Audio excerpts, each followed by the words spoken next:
Hello friends, আবার একটা নতুন ব্লগ নিয়ে চলে আসলাম। দেখো, আমরা গাড়িতে বসে বললাম কোথায় যাচ্ছি এটা আমরা জানি না। হ্যাঁ বন্ধুরা, অ্যাকচুয়ালি সারাদিন মানে ওটা আমাদের বাড়িতে গেস্ট আসছে, সেটা হচ্ছে আমার শাশুড়ি অ্যান্ড আমার দেওর। আর আমার দেওয়ার সাথে ফার্স্ট টাইম পরিচয়। তো আমার দেওয়ার ডিসাইড করছে চলো ঘুরে আসি। এবার এত লেট করে আমরা ঘরের থেকে বেরোয়েছি, আমার কাজকর্ম সব কিছু হয়ে গেছিলো, আমাদের লাঞ্চও হয়ে গেছিলো। লাঞ্চ বুঝতেই পারছো 2টা-3টা, তো আমরা তখনই বেরিয়েছিলাম খাওয়া দাওয়া করে। এবার ডিসাইড করতে পারছি না যে কোথায় যাব। তো ফাইনালি যেতে যেতে আইসক্রিম খাওয়ার ক্রেভিং হচ্ছিলো, তো আইসক্রিম নিয়ে নিলাম।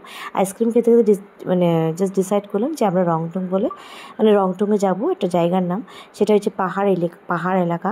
তো যেতে যেতে এত সুন্দর সুন্দর ভিউ দেখলাম, মানে ভিউ বলতে এত সুন্দর রাস্তা, চারিপাশে মানে সবুজে সবুজ, এত সুন্দর মানে ওয়েদারটা কি বলবো। তো আমরা চলে গেছিলাম পাহাড়ে। তো সেইভাবে না ঘোরাই হয়নি, আর আমি না সেইভাবে ক্যাপচারও করতে পারছি না।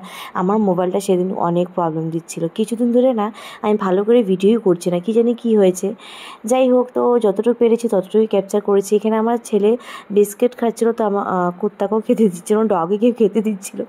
যাই হোক, আর এখানে দেখো আমরা ওয়াইফাই অর্ডার করেছি, আর এখান থেকে আমার দেওয়ার মোবাইল দেখছে। আর আমাদের দেওয়ারের সাথে ভালো একটা বন্ডিং তৈরি হয়ে গেছে, সত্যি খুব ভালো মিশতে পারে। তো এখানে আমরা বাড়ি চলে গেছিলাম। যাওয়ার পথেও আমি ভিডিও করতে পারিনি, সেটা হচ্ছে রাত্রে আমরা যাচ্ছি বাইরে ডিনার করতে। মানে আমার দেওরের না বাইরে খেতে খুব ভালোবাসে, বাইরের খাওয়ার খেতে খুব ভালোবাসে। তার জন্য চলে গেলাম কিং প্লেসে। আমিও ফার্স্ট টাইম আসলাম এই রেস্টুরেন্টে, খুবই সুন্দর সার্ভিস। আর এখানে পনির পকোড়া খেয়ে আমরা কিছু গল্প করছিলাম।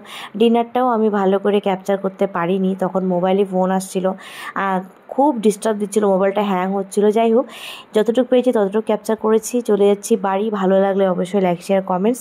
বাই বাই, টাটা, দেখা হবে একটা নতুন একটা সুন্দর ব্লগের সাথে।